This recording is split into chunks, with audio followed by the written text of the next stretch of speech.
아 근데 이스라엘 군사력이 강력한 건 알겠는데 이번에 그 하마스의 그 대외 수장이었던 한이에 그리고 헤즈볼라의 수장도 죽었잖아요. 네네. 그런 엄청난 정보력이라든가 이런 것들을 볼 때 정보기관 이스라엘의 모사드 도대체 이 사람들이 어느 정도의 위력을 가지고 있길래 이런 게 다 가능한 것인가 되게 궁금할 것 같아요, 진짜. 먼저 저를 비롯해서 누군가가 나와서 어느 국가의 정보기관은 무엇입니다라고 얘기하면 그건 거짓말입니다. 그렇군요. 왜냐하면 네. 정보기관들은 그 조직이 노출되는 순간 조직명을 바꾸든지 조직을 개편을 합니다. 그런 것들 우리나라 국정원도 마찬가지예요.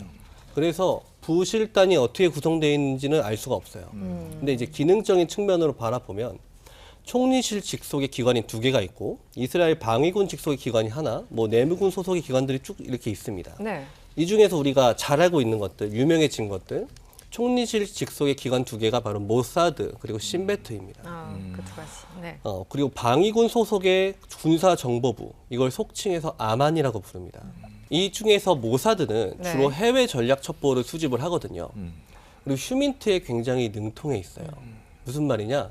상대국에 침투해서 상대국 주요 인사나 뭐 친이스라엘적인 사람들을 포섭을 해서 간첩을 만들고 그들로부터 정보를 수집하고 이런 것에 굉장히 특출나 있고 네. 우리가 알고 있는 이스라엘의 어떤 해외 공작 사건들 있지 않습니까? 네. 예를 들면은 그 올림픽에서 검은 9월단이 네. 한 다음에 네. 네. 이스라엘의 모사드가 장기간의 추적 끝에 여러 번의 테러를 거쳐서 그 검은 9월단 전원을 사살했잖아요. 그게 다 모사드 예하에 있는 기관들이 한 거거든요. 그리고 아만에는 신호정보와 사이버전 전문 부대인 8200 부대, 네. 그리고 EUIR, 즉 영상 정보를 주로 분석을 하는 9900 부대, 휴민트 정보 전문 부대인 504 부대 등이 있습니다. 이것들이 다 어우러져서 주로 활동을 하는 곳 중에 하나가 헤즈볼라가 지금 있는 레바논이에요. 그리고 이란이죠. 네. 모사드는 이란과 헤즈볼라에 대한 첩보 수집에 굉장히 혈안이 되어 있습니다. 이란이 지금 국제원자력기구에서 밝힌 거에 따르면 핵 개발을 할 수 있는 우라늄 농축을 90% 수준까지 달성을 했고 10%만 더 달성하면 핵폭탄을 만들기 직전이다 라고 말한 적이 있거든요. 네. 그 정보가 어디서 나왔냐? 이스라엘의 모사드가 네. 테헤란 모처에서 이란이 각종 네트워크들을 통해서 긁어 모았던 한 500kg 분량의 문서와 CD들이 있었어요. 테헤란 모처 공장에서 보관하고 있었단 말이죠. 네. 아무도 몰랐어요. 전 세계 정보기관 CIA 포함해서 아무도 몰랐는데 모사드가 그거를 주목하고 있다가 경비원이 퇴근한 틈을 타서 그걸 터뜨려가지고 500kg 분량의 문서들을 다 절취해 와서 공개해버렸습니다. 네타냐후 총리가. 네. 그러면서 이란의 핵 개발 정황이 드러나면서 트럼프 대통령이 아. 취소시켜버렸던 사례가 있죠. 진짜 상징적인 거 있어요. 아흐메드네자드 전 대통령이 무슨 말을 했냐면요. 우리가 모사드 간첩들을 잡으려고 우리 국정원에서 따로 이거 부서를 만들었는데 그 부서의 팀장이 모사드였어요. 네. 근데 이란이 원래 옛날에 그 팔레비 왕조 시절에 이란도 정보기관이 엄청 유명했는데 모사드랑 그때 친해가지고 모사드 도움으로 만들었었던 거였거든요. 당시에 그래서 지금 보면은 네. 이 아랍권에 이란을 싫어하는 나라들 있잖아요. 뭐 네. 사우디를 비롯해서 아랍에미리트, 바레인 이런 데서 그 이란 정보를 많이 또 모사드로 넘겨주기도 하고 근데 모사드도 실패한 작전 굉장히 많아요. 언제나 신화는 경계해야 되는 게 네. 성공한 작전이고 악명 높은 작전들이 유명해서 그렇지 실패한 적도 많고 특히 그 내부 정보기관 신베트 같은 경우는 작년에 당장 그 하마스 공격 그때 이제 정보 실패해가지고 네, 그래서 굉장히 말이 많고 또 문제가 많이 제기됐었죠. 네. 이번에는 우크라이나 전쟁으로 가보겠습니다. 21세기 전쟁의 기존과 가장 많이 달라진 것을 꼽으라 하면 아마 많은 분들이 이제는 드론 제일 먼저 이야기를 하실 것 같은데 지금 전쟁에서 드론을 빼고는 얘기하기가 참 어려워진 것 같다는 생각이 그냥 저처럼 비전문가들도 드는데 실제 드론의 어떤 발전 수준, 그 활용도 이게 어느 정도입니까? 말씀하신 그대로입니다. 우리가 어딘가를 갈 때 네. 목마르면 생수병 가져가야죠. 네. 그 정도 수준이 됐습니다. 지금 현재 드론은 단순히 이걸 띄어서 정찰용으로 활용하는 게 아니라 그 드론으로 자폭 공격도 할 수 있고요. 네네. 드론을 동원해서 폭격을 가해서 캐스 근접 항공 지원을 할 수도 있고요. 날아오는 드론을 드론으로 요격할 수도 있습니다. 근데 이게 날아다니는 것만 드론이 아니고 네. 지상에서 굴러다니는 것들도 드론이 많아요. 궤도가 달린 소형 정찰 로봇, 네네. 어떤 보급품을 실어다 주기 위한 무인 수송 로봇, 전투를 같이 수행하는 무인 전투 로봇 이런 네네. 것들도 전부 드론봇이거든요. 아 그렇군요. 네. 이게 드론이 활성화되면은 오다루프라는 게 있습니다. 보이드 사이클이라고도 하는데 오늘 어려운 단어가 굉장히 많이 나옵니다. 다시 한번. 네. 오다루프라고 합니다. 오달루프. 네. 감시, 방향 설정, 결심, 행동의 사주기 패턴이 있어요. 네. 이거를 극단적으로 단축시킬 수 있습니다. 흔히들 이걸 가리켜서 전장의 안개를 걷어낸다라고 표현을 하거든요. 전장은 불확실한 지역이에요. 우리가 A 지역과 B 지역을 다 알고 있다고 해도 실제 작전에 투입하면 그날 밤에 비가 올지 네. 지금 바람이 불지 알 수가 없거든요. 그 불확실성을 상당 부분 걷어낼 수 있기 때문에 어떤 결정적인 상황을 만들어내는데 굉장히 유리한 조건들이 많이 갖춰져 가고 있습니다. 네. 그런데 그럼에도 불구하고 변하지 않는 전장의 본질에 한 가지가 있죠. 바로 전력이 우세한 쪽이 승리한다입니다. 결국은. 그렇습니다. 그럼 이제는 사실 뭐 드론 경쟁, 드론 전쟁이다 이렇게 표현해도 과언은 아닌가요? 누가 드론을 더 많이 실질적으로 갖고 있고 이 실력을 쌓는 쪽이 압도적으로 유리하다 이렇게까지도 표현할 수 있나요? 드론이 한 역할이 많아지기 때문에 그렇게 표현하기는 어렵습니다. 그렇게는 어렵고. 왜냐하면 네. 드론 자체도 전장을 구성하는 여러 구성 요소들 중에 하나일 뿐이거든요. 네.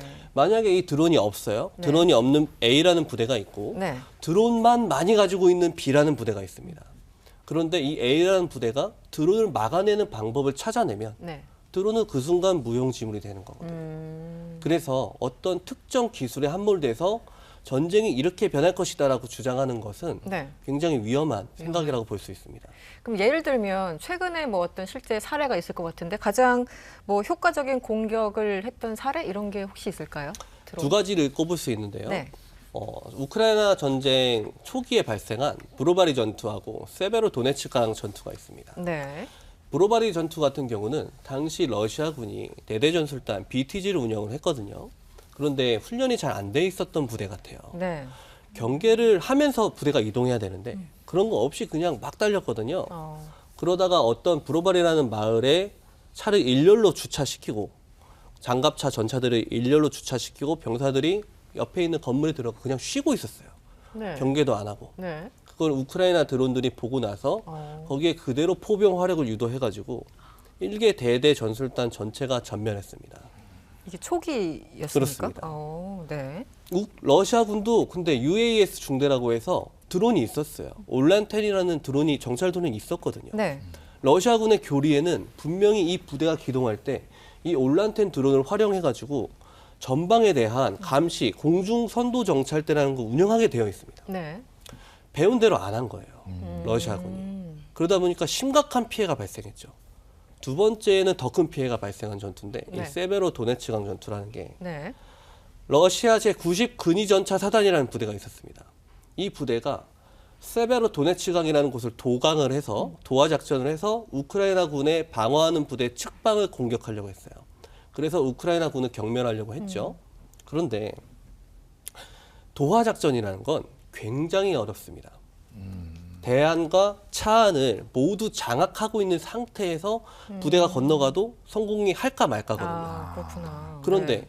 러시아군은 대안에 대한 정찰도 하지 않은 상태에서 사단이 빨리 그냥 도하하는 데만 집중을 하다 보니 전차가 건너가려면은 스노클이라는 걸 달아야 되거든요. 네.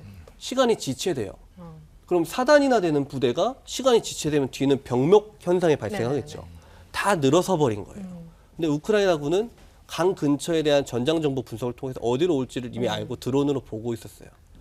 포병 화력이 그대로 떨어졌고 73대의 전차, 1,500대의 장갑차가 그 자리에서 전멸했습니다. 어마어마한 피해를 받았네요. 당시 어쨌든 러시아는. 네. 이게 네. 상식적으로 볼 때 러시아가 어찌됐든 인구도 많고 네. 당연히 전차도 많을 거고 뭐든지 우크라이나보다 많을 거란 말이죠. 네네. 2022년 초부터 이제 시작된 전쟁이 벌써 2년이 지났고 네네.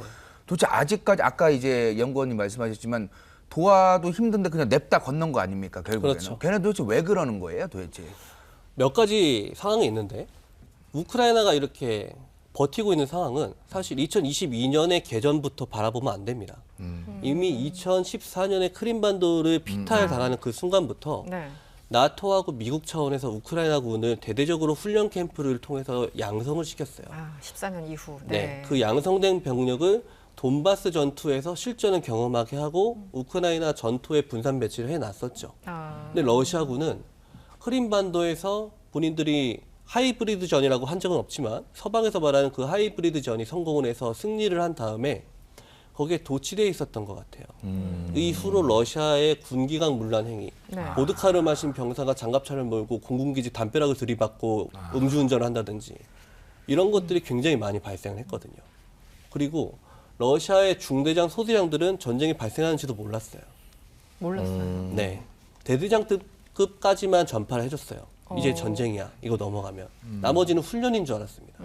그러다 보니까 나는 계약병인데? 나는 러시아 본토를 벗어나면 안 되는데. 보도 있었어요. 네. 네, 이런 상황이 발생하면서 전반적인 군기강이 무너지면서 그렇게 된 거죠. 그러니까 일부 병사들은 내가 여기 왜 왔는지도 모르겠고 전쟁에 참여한다는 것도 공지받지 못했다 뭐 이런 얘기도 있었는데 그렇죠. 그 당시 2000년 때부터 그 체첸 전쟁 때부터 이 러시아 안에서는 우리 군을 너무 소련 시절이다. 우리는 군 개혁을 좀 해야겠다는 소리들이 있었는데 자꾸 다른 문제들 때문에 연기됐다가 이번 전쟁이 터지니까 이제 개혁 없는 상태에서 전쟁에 들어가니까 엄청 많은 피해를 준 거예요. 그래서 지금 러시아가 자꾸 자국민이 많이 죽으면 민심이 흔들릴 것 같아서 자꾸 체첸 사람 또 불러주고 북한 사람도 불러주고 그러는 거예요. 근데 저는 이것보다 더 큰 문제가 있다고 봅니다. 러시아군에. 어떤 거죠? 허위 보고입니다. 허위 보고. 네, 러시아군 지휘관들이 전장에서 전투가 발생해서 러시아군이 만약에 한 35명 정도가 전사를 했어요. 그러면 러시아군 35명이 전사했습니다. 몇 소대 뭐 몇 명 죽었습니다. 그대로 보고를 해야 되는데 숨깁니다. 목표를 달성했다라는 보고만 해야 되니까 안 그러면 자기한테 이제 인사적 불이익이 오니까 숨기고 내려오는 보급품을 지휘관들이 착복을 하고 일선 병사들한테는 안 주고 그러다 보니까 병사들은 포병 화력의 지원도 못 받고 소총탄도 부족한 상태에서 돌격을 할 수밖에 없고 이런 것들이 계속 겹쳐지다 보니까 정말 악순환이네요. 악순환이죠. 네네. 남아도는 건 사람밖에 없으니 궁여지책으로 생각해낸 게 바로 스톰제트 전술입니다. 스톰제트는 일개 스톰제트 분대가 장갑차 한 대와 병사 10명으로 구성되어 있는데 일개 소대가 이게 처음에는 이 장갑차를 지원해 줬었어요. 그런데 그나마도 이제 장갑차가 부족하니까 그 다음에 수완 좋은 군수과장 있는 데는 오토바이 구에다가 돌격하라고 나눠주고 지금은 그러고 있는 실정입니다. 즉 제1제파 사람들이 공격해서 들어가면 우크라이나군이 이걸 공격하기 위해서 드론도 띄우고 기관총도 쏘고 뭐 박격포도 쏘고 하지 않겠어요? 그러면 우크라이나군의 공영화기 진지와 배치가 노출되겠죠. 노출된 지점, 1제파에 투입된 병력들이 전면할 때쯤 우크라이나군의 진지가 노출이 되면 거기에 포병 화력과 그때부터 뒤에 대기하고 있던 전차 장갑차가 그대로 밀고 들어가는 거죠. 그걸 스톰제트라고 합니다. 지금 가장 큰 이슈가 되고 있는 건 북한이죠. 북한이 우크라이나와 전쟁 중인 러시아를 돕기 위해서 파병한 것으로 보이는데요. 연구원님 보시기에 북한군 어떤 규모, 뭐 군사적 역량, 이번에 러시아 이제 간 것으로 알려진 그들의 역량은 어느 정도로 추정되나요? 여러 곳에서 들려오는 정황 정보들을 분석을 해봤을 때 현재 러시아에 가 있는 북한군의 규모는 경보병 여단 1개 내지 2개, 보병 사단 1개 내지 2개 정도가 가 있는 걸로 예상이 되고요. 그리고 북한 국내에서 소모되는 병력에 대한 보충병을 보내주기 위해서 1개 내지 2개 보병 사단이 준비되고 있는 걸로 보여집니다. 특히 하바롭스크라는 지역이 있어요. 여기에 훈련전차 연대 부대가 있는데 이 주둔지에서 240명의 북한군이 훈련 중인 정황이 보였거든요. 전차병 240명이면 북한군 편제로는 2개 전차 대대입니다. 도네츠크 사르타나 정착촌 일대에서는 포병을 동반한 3,000명 규모의 북한군이 보였다라는 미확인 첩보가 있습니다. 3,000명이요? 근데 여기서 중요한 게 3,000명이라는 숫자가 아니라 포병입니다. 포병. 왜냐? 북한군의 특수작전군들은 포병을 동반하지 않습니다. 이거는 정규 보병 연대라는 뜻이에요. 그러다 보니까 지금 쿠르스크 지역에서 뭐 일부 전투가 벌어졌고 일부 침투가 시작됐다고 이제 들렸는데 그 근처에 오류, 브란스크 지역에서 2,600명 규모의 이제 북한군이 이미 식별되었다는 첩보가 그 전부터 있었거든요. 이런 것들을 봤을 때는 쿠르스크 지역에 적어도 경보병 1개 여단 이상 병력들이 전개가 되어 있고 일부 소부대들이 경보병 여단 본대가 침투하기에 앞서 소부대가 침투로를 찾기 위해서 침투 작전 수행 간에 경계 중이던 우크라이나 군과 네. 교전이 벌어진 걸로 보여집니다. 그냥 상식적으로 생각해 봤을 때 이 병력들이 아무리 북한이란 지역에서 군인으로서 북한의 훈련, 군사 훈련을 많이 받은 사람들이더라도 러시아에 가서 러시아의 매뉴얼을 배워가지고 우크라이나 러우 전쟁에 투입이 되려면 훈련을 또 추가적으로 받아야 될 거란 말이죠. 그렇죠. 네. 그럼 기간이 또 필요할 것이고 지금 여러모로 봤을 때 도대체 얘네가 러시아에 들어가서 무슨 역할을 담당할까 북한군 애들이 그게 좀 많이 좀 궁금합니다. 북한군의 부대 특성들을 고려해야 될 것 같습니다. 네. 쿠르스크 지역 쪽으로 침투가 지금 식별되고 있는 경보병 여단 같은 경우는 얼마 훈련 안 받았는데 야간 사격 몇 번 하고 지금 벌써 들여보내고 있지 않습니까? 그렇다는 것 자체가 북한군 교리대로 적지중심 작전을 통해서 이 경보병 여단이라는 게 원래 북한군의 교리에 의하면은 주력 부대가 2개의 제대로 나눠지거든요. 이 주력 부대가 돌파 또는 첨입이라는 공격 행동을 하기 전에 경보병 여단들이 먼저 침투를 해서 주요 목지점을 점령을 해야 됩니다.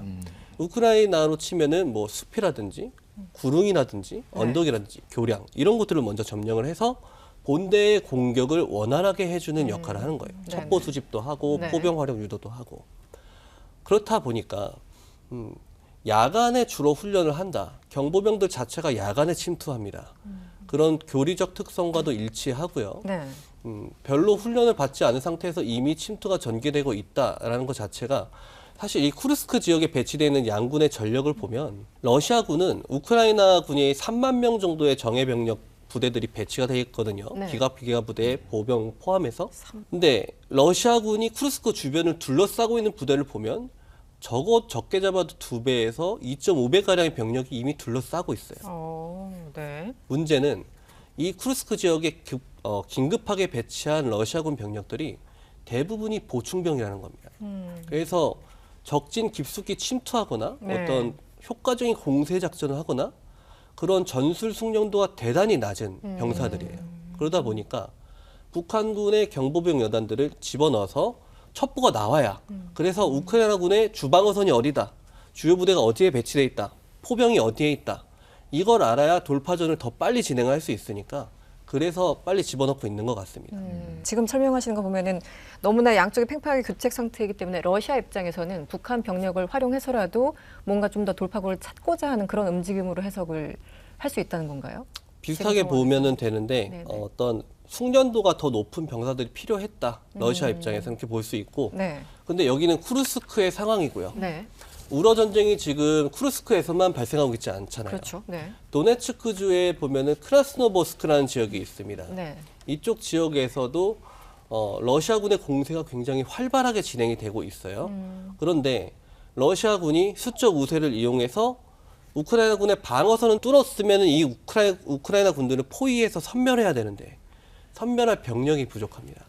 그래서 아까 제가 보병사단이 한 개 더 가스 공산이 크다라고 말씀드렸는데 네. 네. 그 보병사단들은 아마 지금 러시아 각지에서 스톰젯 전술을 배우고 있을 거예요. 그게 숙달이 되고 나면 도네츠크 지역 전선으로 투입이 돼서 이쪽 지역이 사실 러시아의 주공이거든요. 이 지역에서 성과를 달성하는데 투입될 가능성이 높다라고 볼 수 있습니다. 알겠습니다.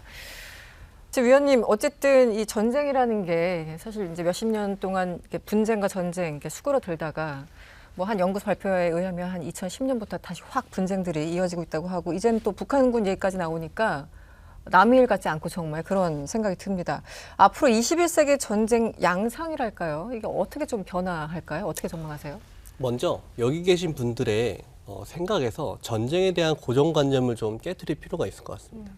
중국의 군사 전략가 중에 차오량 그리고 왕샹슈이라는 사람이 있어요. 이 사람들이 초한전이라는 개념을 만들었거든요. 네. 한계를 넘어선다는 내용입니다. 무슨 말이냐? 기존의 군사적 영역인 핵, 재래식, 생화학, 우주, 전자전 이런 것들 말고도 외교, 인터넷, 정보, 심리, 기술, 마약, 밀수, 사이버, 금융, 이념, 언론, 제재, 법규, 법률, 지원, 자원, 경제원조 이렇게 24개의 영역의 새로운 전쟁 영역이 확장이 되었다라고 네. 분석을 했고 미국도 이걸 인정을 하고 있어요. 그래서 이것들을 섞는 것, 그래서 초한융복합이라고 하거든요. 그래서 전쟁의 영역이 단순히 우리가 총포탄을 쏘는 영역을 벗어나서 일상생활 깊숙이 이미 침투를 하고 있다라고 대부분의 이제 학자들은 바라보고 있고요. 네. 기술적인 측면에서는 유무인 복합전과 재지능전을 들 수 있을 것 같습니다. 앞서 얘기했던 드론들, 그런 것들이 인간과 함께 전투를 수행하는 것을 가리켜서 멈티라고 하거든요. 네. 이 멈티를 누가 더 잘 쓸 수 있는가, 더 잘 무장하고 잘 훈련할 수 있는가, 이게 하나가 중요할 것 같고 네. 나머지 하나는 인공지능입니다. 이스라엘이 하마스 그리고 나스랄라를 대상으로 하고 있는 것 중에 AI 워페어가 있어요. 네. 합소라, 라벤더라는 게 있거든요. 이게 뭐냐면 타격해야 될 건물을 분석해내는 거. 네네. 그 건물 안에 있는 사람 표적을 분석해내는 거. 이거를 인공지능들이 하고 있습니다. 근데 이 적중률이 90%에 달해요. 미국 같은 경우는 이걸 미사일에 적용하고 있습니다. 네. 네. LRASM이라는 공대 함 미사일이 있는데 이런 식으로 인공지능들이 무기체계에 적용이 돼서 발전돼 나가고 있거든요. 그렇다는 얘기는 인간의 사고로서 결정하고 따라잡을 수 있는 전쟁 수행 결심에 대한 그 영역들이 인간이 따라잡을 수 없는 속도로 더 빨리 기계에 의해서 계산이 되는 상황이 이미 벌어지고 있다라는 얘기입니다. 네. 마지막으로 북한은 냉전 기간을 포함해서 전 세계에서 유일무이하게 핵 공격을 하겠다는 것을 법으로 보장하고 있는 나라예요. 그리고 그 전력을 실제로 갖춰가고 있고 2040년쯤 되면은 랜드 연구소 분석 결과로는 최대 474발, 시프리 분석 결과로는 375발 정도의 핵탄을 보유할 걸로 추정이 되고 있습니다. 지금 100개 미만 아닌가요? 지금은 72개에서 82개 정도로 추정이 되고 있습니다. 제가 연구 분석해서 국방부에 보고를 한 내용에도 네. 북한이 현재 핵 공격을 하려면 최소 310발에서 410발이 필요하거든요. 핵탄이 모든 표적들을 공격하기 위해서. 그 수치에 북한이 점점 근접해 가고 있고 북한의 군사력의 수준을 볼 때 한국군보다 양은 많지만 북한이 가지고 있는 10개 군단을 다 투입을 해도 한국군의 페바 알파 방어선을 뚫는 것이 거의 불가능에 가깝습니다. 네. 지금 한국군은 오히려 공방 동시 통합 전투라고 해서 방어만 하지 않고 동시에 공격을 하는 교리로 나가고 있거든요. 네. 만만하다는 거죠. GOP 선상에서 모조리 경멸하고 북진하겠다가 지금 한국군의 생각입니다. 그렇다 보니까 북한의 입장에선 핵 공격을 통해서 한미연합군의 공군력, 네. 해군력을 괴멸시킬 필요가 있는 겁니다. 그래서 이 부분을 우리가 네. 중점적으로 앞으로 연구하고 대비해 나가야 될 영역이라고 저는 생각을 합니다. 네. 지난해 오슬로 평화연구소는 세계 분쟁 건수가 증가하면서 사망자 수가 1980년대 중반 이후 최고라고 우려한 바 있습니다. 앞으로도 이런 문제를 해결할 힘과 정치력이 부재하다는 게 사실 더 걱정입니다.